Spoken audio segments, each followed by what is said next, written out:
안녕하세요. 손해사정사 이재영입니다. 오늘은 손해사정과 보험보상 그 8번째 이야기로 전동 킥보드를 타다가 사고가 났을 경우에 어떠한 문제점이 발생하는지에 대하여 이야기를 나누어 보고자 합니다. 최근에 전동 킥보드를 타시는 분들이 많이 생기셨는데요. 사고가 났을 경우 어떤 문제점들이 생기는지 아시는 분들은 아마 거의 없으실 것이라 생각됩니다. 크게 두 가지 문제점에 대해서 이야기해 보고자 합니다. 첫 번째로 형사처분의 문제, 그리고 두 번째로 일반 상해보험에서 과연 보험금을 제대로 받을 수 있는가의 문제에 대해서 이야기해 보고자 합니다. 첫 번째, 형사처분의 문제. 우리 전동 킥보드를 도로교통법에서 어떻게 볼 것인가에 따라서 약간 차이가 발생할 수 있습니다. 크게 두 가지 중에 하나를 볼 수 있는데요. 이륜자동차 또는 원동기 장치 자전거, 어디에 해당하는지에 따라서 차이가 발생합니다. 원동기 장치 자전거라는 것은 우리 도로교통법에서 이륜자동차 중에서 125cc 이하이거나 전격 출력이 전기 이륜자동차의 경우 전격 출력이 0.59kW 미만인 이륜자동차를 말합니다. 즉 한마디로 이륜자동차 중에서 좀 작은 것들을 원동기 장치 자전거라고 말할 수 있겠죠. 전동 킥보드, 단순히 사고가 나지 않았다 할지라도 무면허 운전을 했을 경우에 차이가 많이 발생합니다. 전동 킥보드를 이륜자동차로 보게 되면 무면허 운전을 했을 경우 최대 1년 이하의 징역에 처해지실 수 있습니다. 하지만 원동기 장치 자전거로 볼 경우에는 최대 30만 원 이하의 벌금에 처해지도록 되어 있습니다. 그렇다면 사고가 났다면 문제는 더욱 심각해지겠죠. 사고가 나지 않았는데도 이렇게 심각한데, 사고가 났다면은, 게다가 만약에 음주나 무면허 운전으로 사고가 났다면 이때는 더욱 심각하겠죠. 그냥 음주나 무면허 운전을 하지 않았더라도 사람이 죽거나 다치는 사고가 발생했다. 이때는 교통사고 처리 특례법에 따라서 5년 이하의 금고나 2천만 원 이하의 벌금에 처해지실 수 있습니다. 그리고 음주운전이나 무면허 운전, 이때는 더욱 심각하죠. 이거는 12대 중과실 사고잖아요. 이거는 빼도 박도 못합니다.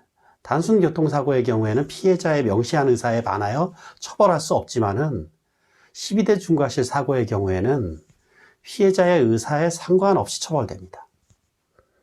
그리고 음주운전을 했을 경우에는 진짜 심각합니다. 이때는 특정 가중 처벌 등에 관한 법률, 특정 범죄 가중 처벌 등에 관한 법률에 따라서 이때는 만약에 사고가 났을 경우, 사람이 다쳤을 경우 최대 1년 이상 15년 이하의 징역 또는 1천만 원 이상 3천만 원 이하의 벌금에 처해지실 수 있습니다. 그리고 만약에 사람이 죽었을 경우 이때는 더더욱 심각하죠. 이때는 최대 무기징역 또는 3년 이상의 징역에 처해지실 수 있습니다. 전동 킥보드, 사고가 나지 않았다 할지라도 단순히 무면허 운전만 해도 처벌된다는 사실 아주 중요하겠죠. 꼭 기억해 두셔야겠죠. 그리고 사고가 났을 경우에는 음주운전이나 무면허 운전 아주 치명적일 수 있다는 사실. 이에 관한 우리 법원의 판결이 하나 있는데, 어떤 사람이 음주운전을 해서 면허가 정지됐습니다. 그 상태에서 술이 만취된 상태로 운전을 하다가 전동 킥보드를 몰다가 사고를 냈습니다. 이때 법원의 판단은 전동 킥보드를 원동기 장치 자전거로 보았으며 음주운전, 무면허 운전 모두 해당한다고 보았습니다. 원동기 장치 자전거로 본 것으로 보아서는 아마 전격 출력이 0.59kW 미만인 오토바이 아니었나 하는 생각은 듭니다. 전동 킥보드 아니었나 하는 생각은 듭니다. 근데 이 사례에서는 그렇게 처벌을 강하게 하진 않았습니다. 이유는 이 사람이 한 가정의 가장이고, 만약에 징역형을 살게 될 경우에는 생계에 아주 곤란을 겪게 될 수 있기 때문에 판사님이 선처해 주셔가지고 벌금형을 선고했는데, 그래도 판결문에서는 이런 경우에는 징역형을 고려해야 된다라고 하고 있습니다. 즉, 특별한 사유가 없다면은 음주운전으로 면허가 정지된 상태, 이럴 때 운전하시는 것도 무면허 운전에 해당합니다.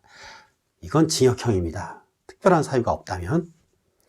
이상으로 형사처분 문제에 대해서 알아보았고, 다음으로 일반 상해보험에서 과연 보험금을 제대로 받을 수 있는가에 대한 문제에 대해서 알아보도록 하겠습니다. 최근에 아주 주목할 만한 판결문이 나왔는데요. 신문기사에 나왔습니다. 어떤 사람이 전동 킥보드를 타다가 교통사고로 사망하였습니다. 당연히 유족들은 사망보험금을 청구했겠죠? 근데 보험회사에서 지급을 거절했습니다. 당연히 유족 입장에선 소송을 걸었겠죠? 1심 법원에선 보험금을 지급하라고 판결했습니다. 그런데 2심과 대법원에서는 2심 법원에서는 지급하지 말라고 판결하였고 대법원에 상고하였으나 기각당했습니다. 그 이유는 보험 계약 후 알릴 의무 위반이라는 것입니다. 우리 보험회사의 약관 규정을 보면은 이륜자동차나 원동기 장치 자전거를 계속적으로 사용하게 된 때에는 반드시 보험회사에 알리도록 하고 있습니다. 그리고 이 알릴 의무 위반, 즉 통지 의무 위반을 했을 경우에는 보험금을 지급하지 않아도 된다라고 되어 있습니다. 전동 킥보드, 앞에서 살펴보았듯이 도로교통법상 이륜자동차 또는 원동기 장치 자전거에 해당할 수 있습니다. 약관상 문구대로라면 지급하지 않을 수 있습니다. 당연히. 그런데 조금 문제가 있습니다. 우리 예전에 보험 약관이 만들어질 당시에는 당연히 전동 킥보드라는 것은 상정하지 못했습니다.